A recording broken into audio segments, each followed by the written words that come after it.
Baru ini lu gua dengar PDI partai apa?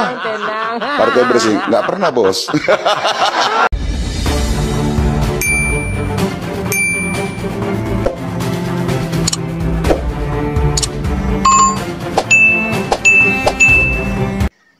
Memang ya, kalau orang sudah di atas, apalagi dalam pemerintahan, 2 periode jadi penguasa, tiba-tiba kalah, kelihatan belangnya. Nah inilah dia ini, contoh kita perhatikan dulu. Rekan-rekan wartawan semua mulai hari ini bisa menyebut Jawa Tengah bukan sebagai kandang banteng lagi, tapi sebagai kandang bansos dan parcok. Ya, jadi jangan lagi sebut Jawa Tengah sebagai kandang banteng, tetapi sebagai kandang bansos dan parcok. Memang siapa yang bilang Jawa Tengah kandang banteng? Itu kan hanya sebutan-sebutan biasa, karena di Jawa Tengah itu adalah markasnya PDI selama ini.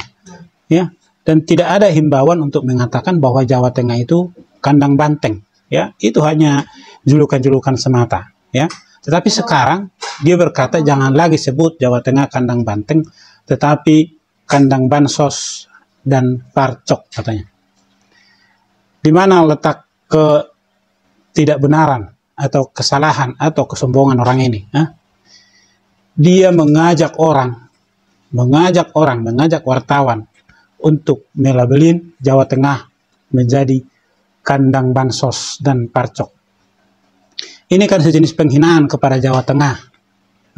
Sejenis penghinaan kepada Jawa Tengah, terutama bagi pemilih, pendukung daripada Ahmad Lutfi. Ya, karena pasangan mereka kalah di sana. Ya, paslon mereka kalah di sana. Ya, jadi selama ini tidak ada yang mengatakan atau yang melabeli Jawa Tengah itu sebagai kandang banteng. Tapi itu hanya julukan dari mulut ke mulut. Tetapi dia ini mengarahkan orang untuk mengatakan Jawa Tengah itu kandang bansos dan parcok. Ini kan namanya jadi, kalau tidak salah, ujaran kebencian. Ujaran kebencian ini yaitu mengajak orang untuk melakukan sesuatu yang tidak benar.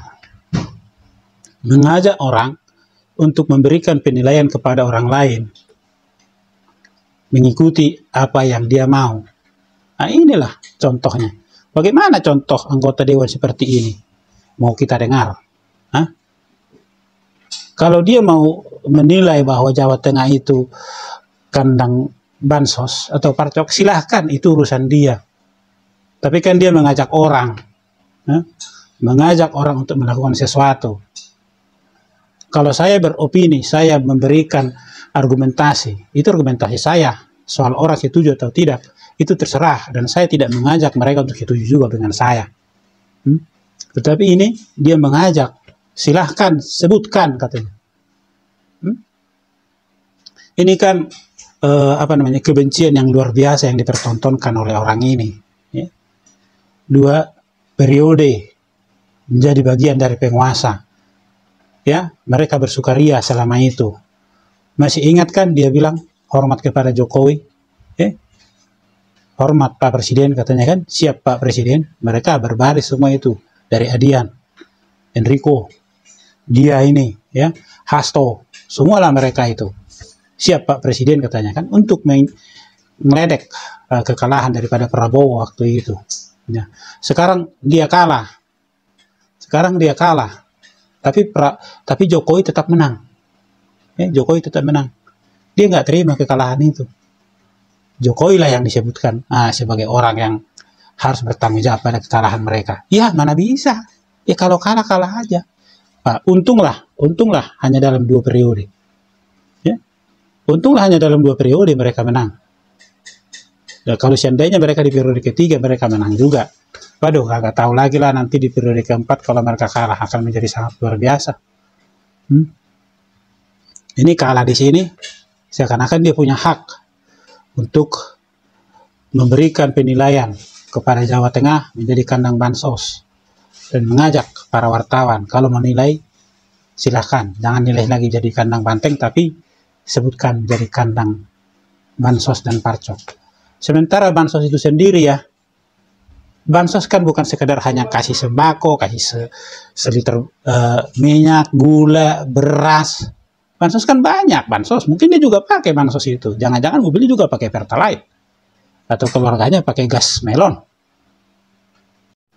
Dan untuk saudara ini yang merasa dirinya adalah paling benar, perlu dia dengarkan dulu apa yang disampaikan oleh rekan kerjanya ini. Seorang yang juga sangat vokal dan menang secara quick count di Tapanuli Tengah. Apa yang dia sampaikan, semoga ini bisa juga menyadarkan kemunafikan dari mereka ini. Aldi, ini parah. gue juga baru ini loh, gue dengar PDI partai bersih, nggak pernah bos. Iya kan? Gue enggak, guanya yang di partai, perasaan gua kapan PDI pakai tagline ini ya gitu. Sepertinya Masinton Pasaribu tidak berani serius. Ya, dia mengatakannya dalam sebuah candaan. Ya, bahwa apa? Dia jujur dalam hal ini.